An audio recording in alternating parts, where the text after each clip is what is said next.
আসসালামু আলাইকুম প্রিয় ভাই বন্ধুরা, যে যেখান থেকে দেখতেছেন আশা করি ভালো আছেন, ভালো থাকবেন। এই ওয়ার্ল্ডের ভিতরে যে যতগুলো এম্বাসি আছে বিশ্বের, এর মধ্যে জঘন্যতম এম্বাসি হলো বাংলাদেশের।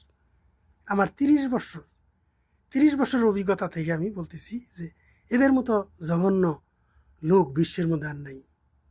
আমার বাংলাদেশের যে এম্বাসি আছে এর মতো জঘন্য লোক আর নেই। জঘন্য লোক আর পৃথিবীতে নেই।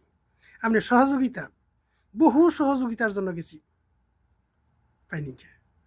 আমার ঘাম জড়ানে টিহা দিয়ে, আমার রেমিটেন্স দিয়ে ওগুলো ফুলাফান ডাঠে পড়াইতেছে, বউ নিয়ে শুয়ে হইছে মস্তি করতেছে। কিন্তু আমার প্রবাসী ভাই বিপদে পড়ে যাব সহযোগিতার জন্য কিছুই না। একটা লোক যদি বসাইতো যে এই লোকে শুনবি, প্রত্যেকটা লোকের কথা শুনবি, কি অসুবিধাটা কি কারণ, সঙ্গে সঙ্গে লেখে বাংলাদেশে পাঠাই দেও।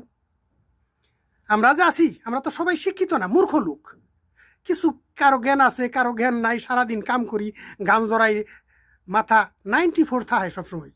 একজন শ্রমিকের মাথা সবসময় 94 থাকে।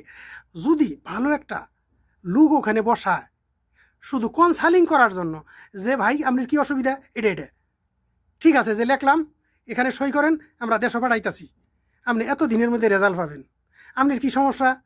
এই যে সমস্যার কথাটা জিজ্ঞেস করা বা শোনার মতো লোক নাই, এতেই শান্তি পায়।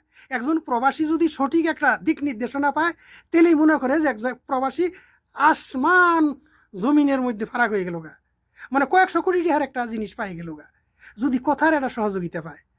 শুধু কথার সহযোগিতার কারণে 10টা বছর বুক করছি। 10টা বছর একটা পাসপোর্টের ভুলের জন্য 10 বছর। আল্লাহ পাকের রহমতের জন্য সৌদি সরকার স্যালুট। সৌদি সরকারের সহযোগিতা, বাংলাদেশের না।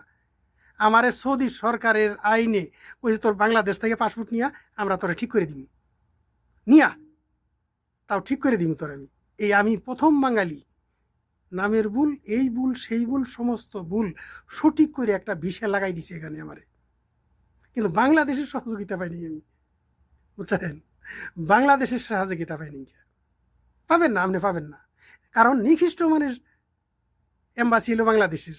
এরা বউ নিয়ে শুয়ে থাকবো ডাঠে, আমারই রেমিটেন্সের টিহা, আমারই গামজনের টিহা খাবো, আর ডাঠে বউ নিয়ে শুয়ে হয়েছে। বালা স্কুলে কলেজে তাকে ফুলাফান পড়াইতেছে, আর আমরা বউ পাই না, শুয়েও থাকবার পাই না। হ্যাঁ, সারাদিন টেনশনে, কত লোক যে টেনশনে হার্ট অ্যাটাক করে প্রবাসে মারা যাইতেছে, এটা কল্পনা করা যায় না। ওই যে সহযোগিতা নাই। সহযোগিতা কথা শোনার জন্য একটা লোক প্রত্যেকটা এম্বাসিতে